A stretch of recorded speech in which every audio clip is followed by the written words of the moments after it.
सहस्त्रेषु मनुष्याणाम, हजारों मनुष्यात्माओं में, कश्चित सिद्ध्यति, कोई एक सिद्धि के लिए यत्न करता है। यत्ताम सिद्धानाम अपि, यत्न करता सिद्धों में भी, माम कश्चित तत्वतः वेत्ति, मुझको कोई यथार्थ रीति जानता है। सहस्त्रेषु मनुष्याणाम कश्चित सिद्ध्यति, यत्ताम सिद्धानाम अपि माम कश्चित तत्वतः वेत्ति। भावार्थ, जन्म जन्म की पुण्यशील हजारों मनुष्यात्माओं में कोई एक सिद्धि के लिए अनवरत अर्थात लगातार यत्न करता है। नंबरवार यत्न करता सिद्धों में भी मुझको कपिल मुनि जैसा कोई एक सत्य सनातनी धर्म पिता साकार रूप में आए हुए निराकार शिव ज्योति को यथार्थ रीति जानता है। कोई कोई बिरले बच्चे हैं। कैसे बच्चे? बिरले बच्चे हैं। कोटों में कोई कोई है जो अपना पूरा पोता मेल दुर्योधन दुशासन पने का भगवान बाप के सामने दे देते हैं, सच्चाई से, कुछ भी छुपाए बगैर। तो भगवान बाप को क्या प्रिय है? गॉड ट्रुथ कहा जाता है, सच्चाई को ही गॉड कहा जाता है। सत्य ही शिव है। क्या शिव भगवान क्या है? सत्य ही शिव है। उसको क्या प्रिय है? सच्चाई। तो जो दिल खोल करके सारी सच्चाई बाप के सामने रख करके एकदम बच्चे के मुआफिक नंगे हो जाते हैं।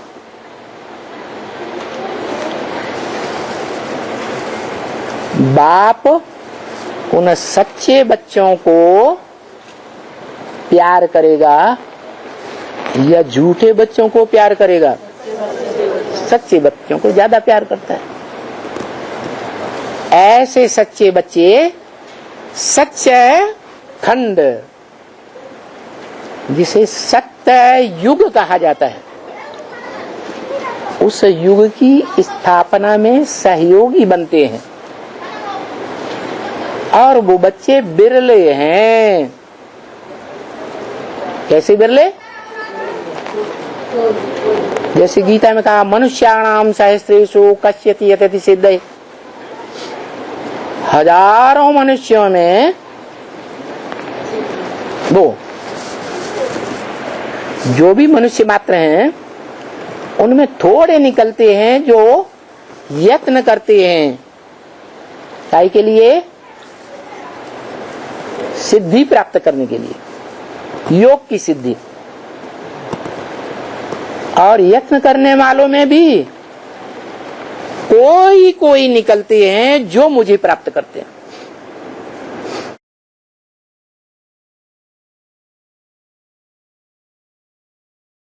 तो पहली पूरी के ब्राह्मण हैं, उनका भी अभी मुख्य धंधा क्या होगा? ज्ञान का लेना और ज्ञान देना। ये भी सौदागिरी है ना, इसको सौदागिरी भी कहा जाता है। कोई बिरला व्यापारी होगा जो इस सौदागर से सौदा लेगा।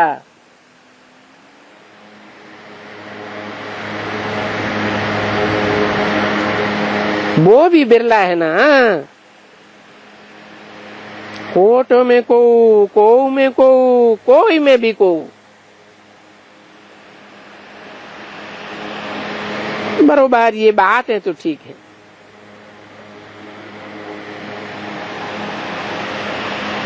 मनुष्य लैंग्वेज के कारण वो सब बातें फिर आ रही हैं। बाकी बातें तो वो ही करते रहते हैं।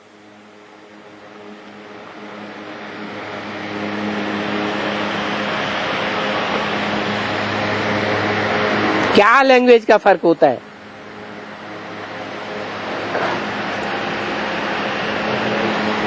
जैसे रामायण में हिंदी में लिखा तो क्या लिखा है? नरशास्त्र कोटन में को भाषा बदल गई ना।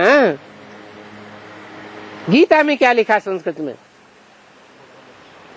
मनुष्याणाम सहस्रेषु कश्चित् यतति सिद्धये यतताम अपि सिद्धानाम। ऐसे भाषा बदल गई ना, बातें तो वही है।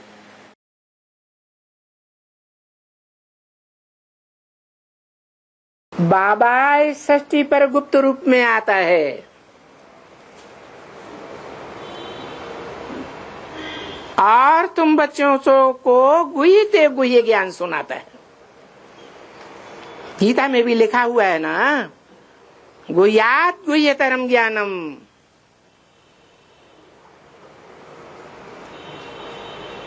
धर्मस्य तत्वम निहितम गुहायाम। जो असली धर्म है उसका तत्व गुफा में छुपा हुआ है। गुफा में अंधेरा होता है ना, तो सारी दुनिया में अज्ञान का अंधेरा फैला हुआ है। माया का पांप एंड शो दिन ब दिन बढ़ता जाता है।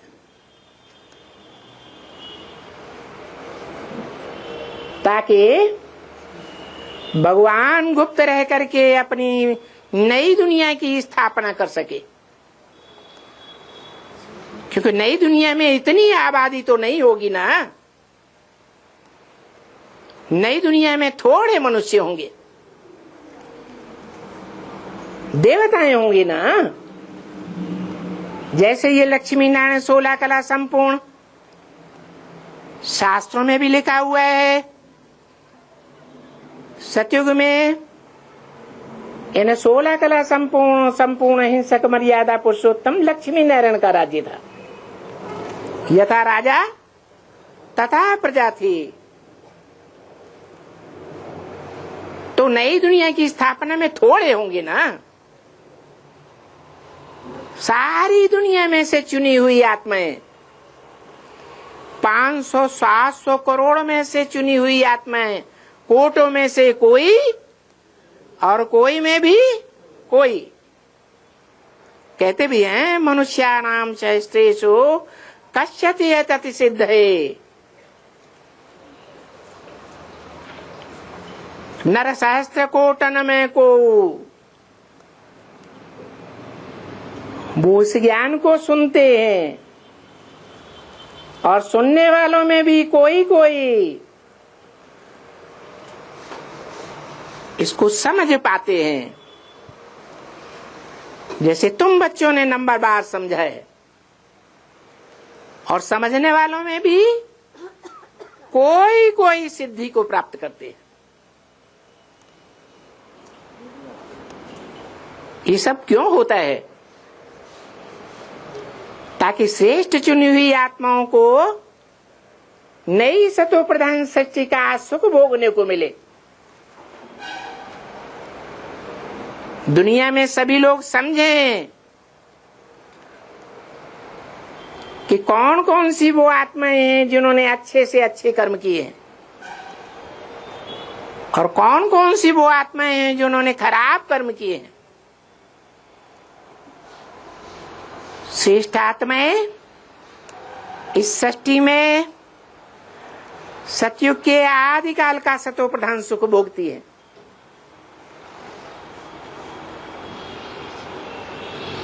और महापापी आत्माएं कलयुग के अंत में आकर के दुखी दुनिया में जन्म लेती हैं। जो गीता में भी कहा है, मूढ़ा जन्मने जन्मने। और मूढ़ प्रकृति की आत्माएं हैं।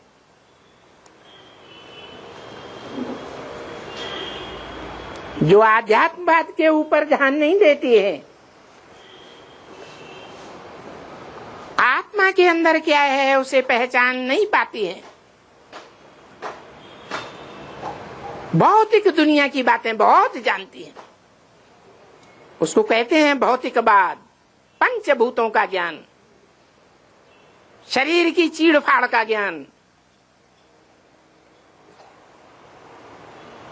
पृथ्वी जलवायु अग्नि आकाश का ज्ञान।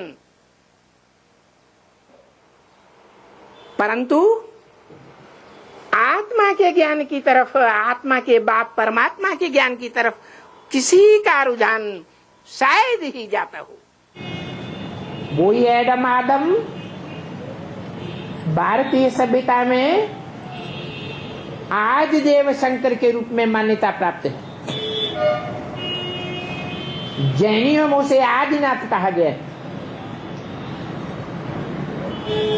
वो आदिनाथ में वो परम पिता परमात्मा शिव संसार के सामने प्रत्यक्षता रूपी जन्म लेता है।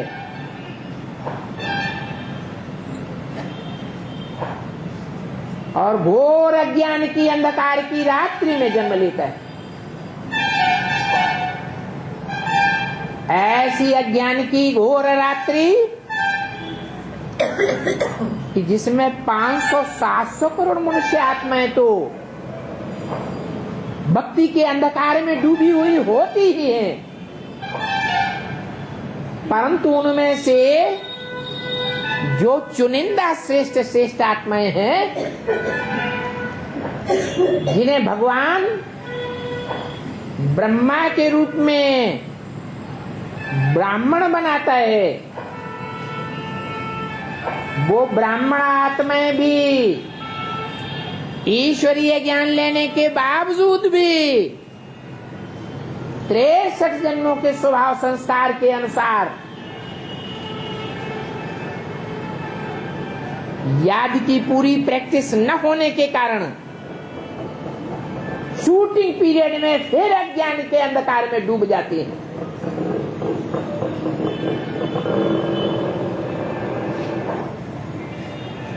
और इतना ही नहीं, जैसे गीता में और शास्त्र में गाया हुआ है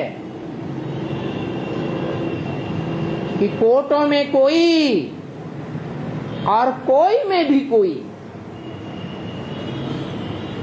इसका मतलब 500-700 करोड़ में से थोड़े से ब्राह्मण निकलते हैं। ब्रह्मा के मुख से ज्ञान सुनने वाले, अपने जीवन को परिवर्तन में लाने वाले, नंबरवार उन ब्राह्मणों से भी चुनाव किया जाता है जो भगवान की गुह्यतम गुह्य पढ़ाई पढ़ते हैं, जिसके लिए गीता में बोला है गुह्यात गुह्यतरम ज्ञानम। गुह्य ज्ञान से भी गुह्य ज्ञान सुनाता हूं। तो ये थोड़ी गुह्य बातें हैं बच्चों की बुद्धि में बैठने की।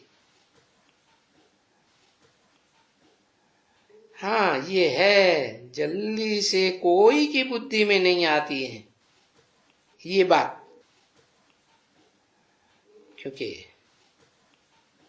आधा कल्प की भक्ति की हुई है। तो भक्ति के संस्कार, बुद्धि के भटकने के संस्कार जल्दी थोड़े ही छूट सकते हैं। तो बार बार प्रैक्टिस करनी पड़ती है, बार बार समझना पड़ता है। तो देखो, जल्दी बुद्धि में न बैठने के कारण मनुष्य मजते हैं। और बाप ने भी कहा है कि बच्चे, तो बार बार प्रैक्टिस करनी पड़ती है, बार बार समझना पड़ता है। तो देखो, नंबर लगेगा। तुम बच्चे हो, जानते हो, समझते हो कि बरोबर कोटों में को निकलते हैं। जो शास्त्रों में गाया हुआ है, नर सहस्त्र कोटन में को है, गीता में भी लिखा है ना, मनुष्याणां सहस्रेषु कश्चित् यत् सिद्धये। हजारों मनुष्यों में, पुरुषार्थियों में कोई सिद्धि के लिए प्रयास करता है, पुरुषार्थ करता है, और कोई फिर उसमें प्राप्ति करता है। तो जब कोटि ही कोट हैं यहां बरोबर कि देखो इस दुनिया में कितने करोड़ हैं, तो कोट कहेंगे ना करोड़ में। हाँ, लक्ष्मी नारायण के मंदिर बनाते हैं, वो तो ईंटों का मंदिर बनाए देते हैं। हाँ, भक्ति मार्ग का बिरला व्यापारी स्थूल धन कमाए के, और बेहद का बिरला व्यापारी क्या करते हैं? एक से ज्ञान सुनते हैं। किस एक से? एक देहधारी से, या एक आत्मा से, एक सुप्रीम सोल से ज्ञान सुनते हैं, और किसी की बात सुनता ही नहीं। कोई कितना भी समझाता रहे, बनाता रहे, बरगलाता रहे, उसकी बात मानेगा नहीं। देखो त्रिमूर्ति में कैसे बैठा हुआ है, लूज होके बैठा है, सबकी बातें सुनता और धारण करता रहता है, फिर एकदम कड़क होके बैठा है, एकदम कड़क, किसी की नहीं सुनता है। तो देखो कोटों में कोई एक बिरला व्यापारी बेहद का निकलता है, जो एक बात supreme soul heavenly God Father जो रास्ता बताते हैं हेवन का, सिर्फ उन्हीं की बात सुनता है, उन्हीं की बात पढ़ता है, उन्हीं की बात पे मनन चिंतन मंथन करता है, और कोई की बात सुनता ही नहीं। सारे पतितों को पावन करने वाले ईश्वर की डायरेक्ट संतान हो। कोटों में को में भी को, जो मैं जैसा हूँ और जो हूँ, बिरले कोई मुझे पहचानते हैं। जो बिरले हैं वो यहाँ बैठे रहते हैं ना, बहुत बैठे रहते हैं, परंतु सब एक रस थोड़ा ही पहचानते हैं ना। ना, वो बिरला है जो पहचानते हैं, क्योंकि कोई बिरला ही पहचानेंगे और वर्षा लेंगे। सारी दुनिया तो वर्षा नहीं लेगी। जितना जितना जिसने जो पुरुषार्थ किया होगा वो ऊंच घर में जन्म लेंगे, वहां से फिर राजाई में आते जाएंगे। तुम जानते हो, हम स्वर्ग के झाड़ देखेंगे। हमको पढ़ाने वाला कौन है ये भी बहुतों में समझ नहीं। बाप कहते हैं मैं बहुत साधारण तन में आता हूँ, इसलिए कोई समझ नहीं सकते हैं, कोई बिरला ही पहचानते हैं। मैं जो हूँ, जैसा हूँ, मेरे साथ में रहने वाले इन बातों को नहीं समझते, न समझ सकते हैं और न समझा सकते हैं। सिर्फ कहते रहेंगे मुख से शिव बाबा इनके तन में है बस, परंतु इतने से तो कोई समझेगा नहीं। उनका ऑक्यूपेशन भी तो बताना पड़े। समझते हैं कि हाँ भगवान बाप तो बिंदी है। बिंदी है कि अलफ है? अलफ है। दुनिया का ज्यादा हिस्सा क्या समझता है भगवान को? बिंदी समझता है। लेकिन भगवान तो अलफ में आता है। सिर्फ निराकार उसका महत्व बुद्धि में बैठे तो बैठना बैठना न बैठना बराबर हो जाता है। जब तक वो साकार में प्रवेश न करे, और जिस साकार में पहले पहले ज्ञान सुनाने के लिए प्रवेश करता है वही अलग है।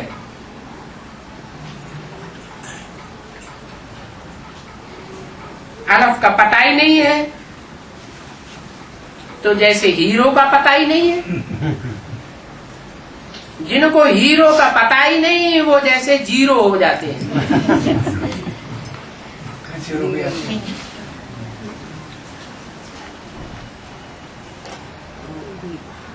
अलग के साथ जीरो लगाने से फायदा हो जाएगा।